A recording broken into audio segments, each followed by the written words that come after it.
Tu as envie de bâtir une conciergerie à succès? Tu es au bon endroit. Je m'appelle Vanessa Guérin. Chaque semaine, retrouve-moi pour parler conciergerie, location courte durée, entrepreneuriat et même quelques anecdotes. En solo ou accompagné, apprends les meilleures stratégies qui vont te permettre de vivre pleinement de ta conciergerie sans sacrifier ton temps. Bon épisode!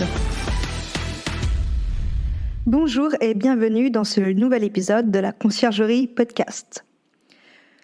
On est au mois de juin, il y a du soleil et du coup il y a aussi des propriétaires qui vont vous contacter pour gérer leur logement. Si bien sûr vous avez mis en place des bons procédés de référencement et qu'on vous reconnaît, qu'on sait que votre service existe, vous allez être contacté régulièrement par des propriétaires.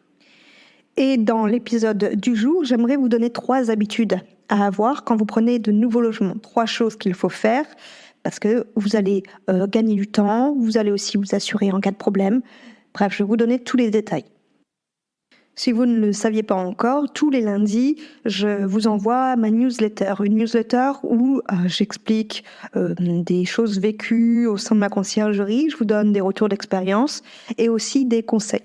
Donc si c'est quelque chose qui vous intéresse parce que vous souhaitez développer une conciergerie ou que vous êtes en train d'en développer une, je vous invite à vous abonner à cette newsletter. Je vous mettrai le lien de la newsletter pour vous inscrire dans les notes de l'épisode. Allez, on démarre pour l'épisode du jour. Quand un propriétaire est d'accord pour vous confier son logement, il va y avoir 3 choses à mettre en place, 3 habitudes que vous devez avoir pour mettre en place un nouveau logement. On va commencer par la première habitude, ça va être de prendre des photos de tous les équipements et du mobilier présent dans le logement et surtout de tester les équipements. Ça va permettre de vous assurer en cas de problème. Si à la première allocation, il y avait un souci de fonctionnement sur un équipement, peut-être que ce n'est pas le voyageur, peut-être que ça l'est, mais si vous aviez testé cet équipement, vous saurez que ça n'était pas le voyageur et qu'il était déjà cassé, par exemple. Faites-le bien, ça m'est déjà arrivé. Je n'avais pas testé des équipements à mes tout débuts et il s'est avéré qu'il y avait, par exemple, une douche où l'eau ne s'est coulée très mal, les pieds du lit qui étaient cassés et du coup ça bougeait un peu. Donc je vous conseille de prendre des photos de tout au début du partenariat et bien sûr de tester les équipements. De plus, si un jour vous avez un litige avec un voyageur qui a cassé quelque chose, vous aviez les photos du mobilier avant ou de l'équipement avant qu'il soit cassé. Et par exemple, la plateforme Airbnb vous demande souvent beaucoup de photos, donc c'est bien de savoir si cet équipement a été dans le même état avant et ça vous permet de comparer, c'est aussi une sorte d'état des lieux. Donc je vous conseille vraiment de prendre le plus de photos possible, vous les mettez dans un dossier, vous l'appelez comme vous voulez, comme par exemple photo avant partenariat et ça vous permet de faire une comparaison à chaque sortie de voyageur par exemple. Passons à la deuxième habitude à avoir. Ça, ce sont des documents que je demande aux propriétaires qui vont être indispensables.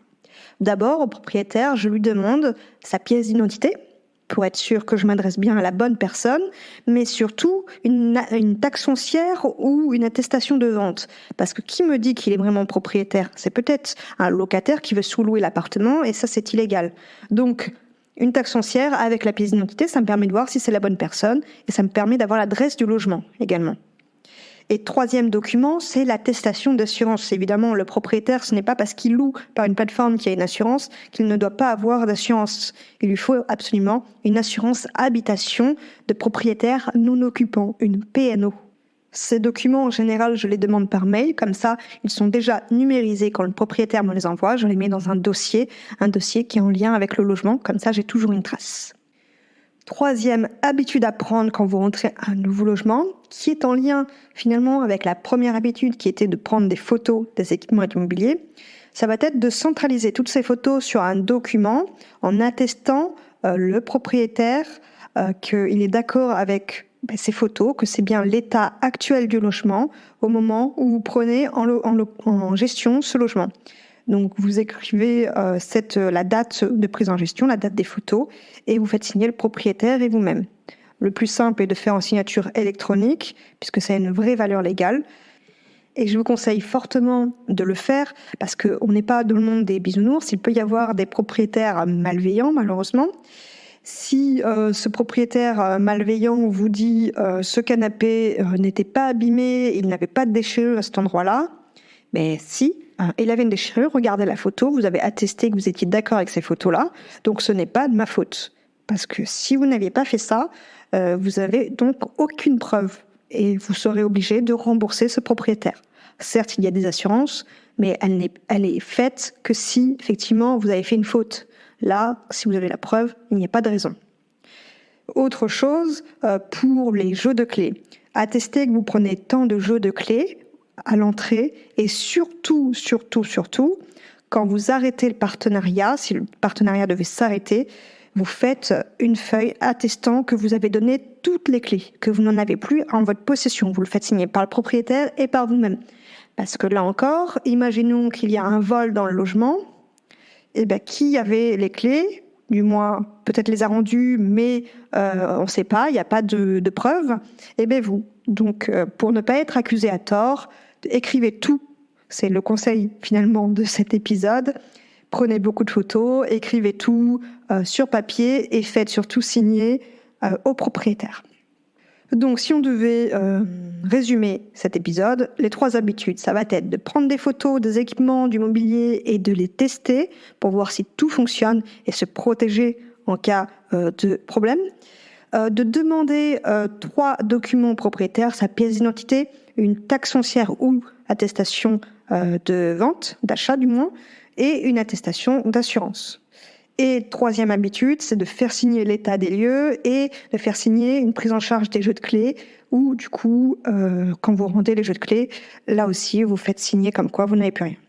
Voilà pour l'épisode du jour. J'espère qu'il vous a plu. Si c'est le cas, n'hésitez pas toujours à mettre une note et un commentaire sur la plateforme d'écoute sur laquelle vous écoutez cet épisode.